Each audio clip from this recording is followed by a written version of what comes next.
Жанат резорт тоонун башынан сонун болуп күн тийип атат. Могу арчалардын баарын жаңы тийишиптир. Анан тамчылап чыгарышат экен. Карачы, тиги экологияга салым кошуптур. Могу Жанат Кимкозуда мощный салыптыр. Чоң рахмат. Оно жер кой таш экен. Кой таштан нерге чейин көп деле алыс эмес экен анан. Таксилер айлана асмандын башына айтат экен бияка. Ушундай жото могул жерде жалаң байлар эзе алат деп көбүрөөк айтышат окшойт атак. Бизге окшогон адамдар эле эзе алып кеткен кээде.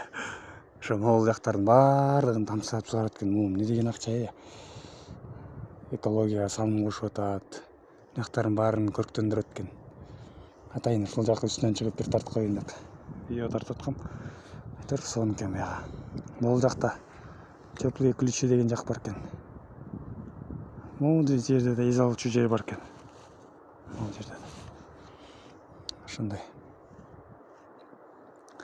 Могул жер турбу, ошол жер бассейн экен. Анан могул жер болсо хамам. Анан дагы парилкалар ушул жакта экен. Могул жактар отель. Могу экинчи этажда бүт процедурный экен неме. Медцентр экен да, массажный бар экен, ар кандай лечебный. Могул жер болсо экөө бери чыгып турган. Ошо экөө болсо ресторан экен. Бул жак болсо номерлер. Ушундай. Могул жакта Атамбаевдин үйү бар экен. Могул таштарда. Кой ташта баягы окуя болгон жерден өттүк ошол жактан.